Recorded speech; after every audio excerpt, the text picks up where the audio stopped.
des derbys, des différents derbys qu'on a sur la Liga.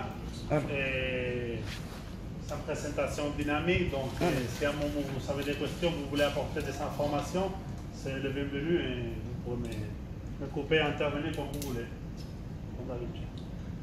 Donc, c'est la Liga, on a ce qu'il y a dans le derby. Dans le derby, on a beaucoup de choses plus qu'on revalide. C'est aussi une ambiance culturelle. Ça veut dire pour nous, pour les Espagnols, c'est pareil pour les Marocains parce qu'on est vraiment très, très similaires. Et le foot, c'est sur l'ADN, c'est à nous, c'est la façon de vivre, c'est un lifestyle. Non?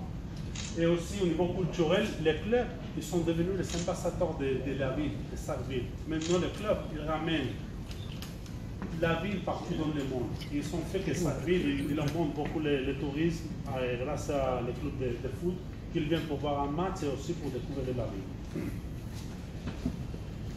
C'est aussi un truc que le derby, c'est un héritage familial. Ça veut dire que mon grand-père ou mon père, c'est d'un club, il y a un autre pourcentage de que je suis le même club. Ça veut dire que je vais hériter la passion qu'il y a mon père pour mon grand-père pour le derby.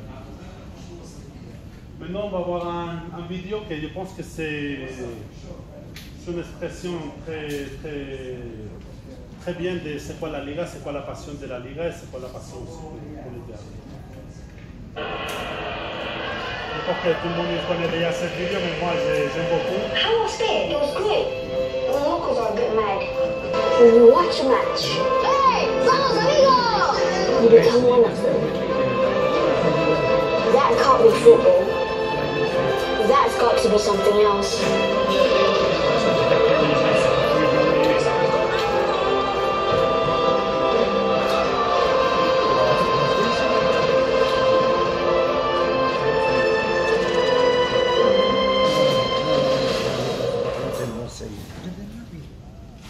Moi personnellement, j'adore beaucoup cette vidéo parce que ça représente très bien c'est quoi la Liga, comment ça se vit la Liga, même en Espagne, mais dans l'international. On voit qu'ici, par exemple, au Maroc, l'affection qu'il y a pour la Liga, c'est qu'il y a aussi des joueurs des Pays-Bas et de l'international. Donc, les Pays-Bas, c'est un pays toujours avec une identité très forte au niveau de l'Espagne. Comme on a vu tout à l'heure, il a sa propre langue et aussi c'est beaucoup de familiarité. On voit qu'au niveau de derby, c'est un équipe de Bilbao qui a rapporté plus de victoires, 59 par 49 de la Real Sociedad et 37 buts. La gastronomie des Pays Basques il est très riche. Je ne sais pas si quelqu'un a eu l'opportunité de la déguster, mais les pinchos, c'est traditionnel, c'est les petits tapas qu'on peut trouver dans les tascas. Les tascas, c'est les bars traditionnels des Pays Basques. Et sont toujours avec un stick. Et après, tu payes par rapport au niveau des sticks que tu as. Ça style, à l'endroit, il a un prix. Après, il y a banditaco. Et c'est un plat typique des Pays Basques qui sont non. Ça vient de la marmite. D'accord? Et c'est un bouillon de thon avec pommes de terre, tomates, poivrons, oignons. Et le thon, c'est Bonito del Norte. Il s'appelle Bonito del Norte. C'est un thon spécifique de l'Espagne.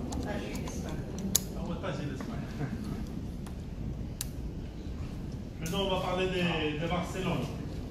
Barcelone, c'est la seconde ville la plus importante de l'Espagne après Madrid. Et il y a 4 différentes provinces. C'est Barcelone, Tarragone, Lleida et Gérone. Cette année, on a seulement 2 clubs dans la première division. C'est Barcelone et l'Espagnol. Girona, elle a été l'année dernière, mais cette année, elle est au 12e titre. Et on trouve que Barcelone, c'est une des villes les plus visitées au monde. Il a un fort caractère péculier par rapport à la présence de l'architecte Gaudí, avec la Sagrada Familia ou le Parc Güell. Et quand on va en Barcelone aussi, on a des arrêts obligatoires, sont la plage de la Barceloneta et aussi une balade par la Ramblas. La Ramblas, ça se trouve la fontaine de Canaletas. C'est toute petite, mais c'est là où Barcelone il fait ses titres. On va voir maintenant une vidéo de Barcelone aussi. Comme ça.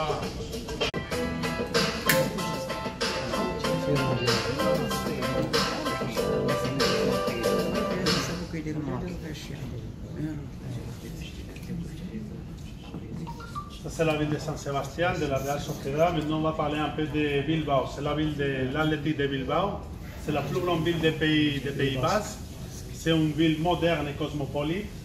Et les attractions plus importantes, c'est le musée Guggenheim, qu'on voit ici dans la photo, et aussi les ponts de Victoria.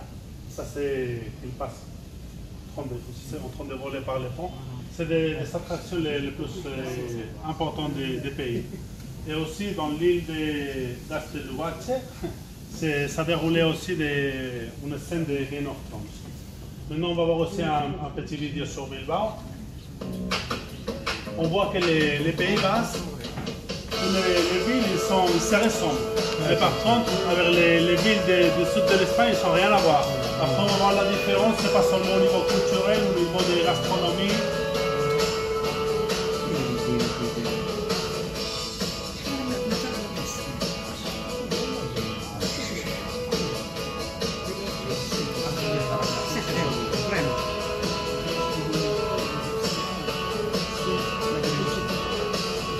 Euskadi, on a aussi Deportivo Alavés et Eibar. Euskadi, ils ont sa propre langue, c'est Euskera. C'est une langue très peculière. Il n'y a aucune similitude entre les langues d'Europe occidentale, ce n'est pas une langue romanique. Et maintenant, on va parler de San Sebastián. C'est la ville de la Real Sociedad. C'est une des plus belles villes de l'Espagne. Il y a la plage La Concha. On a ici la plage, on voit ça s'appelle La Concha pour la faune qui est là. Et c'est une ville aussi avec une très riche gastronomie, avec beaucoup de restaurants étoiles Michelin. Et aussi à la plage de Sumier, ça déroulait quelques scènes de Game of Thrones. Maintenant, on va voir une vidéo de San Sebastián, que ça sera meilleur que moi je vous raconte, donc ça sera plus amusant.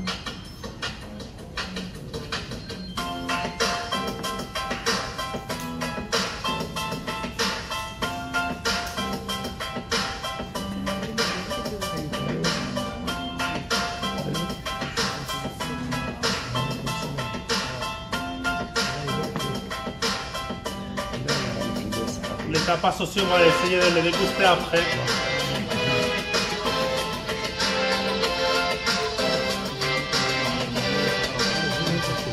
Le Maroc, pour cette derby, c'était le premier derby qu'il y avait des joueurs au Maroc. Aussi, on a fait des activations au Mexique, parce qu'il y a des joueurs mexicains au Betis.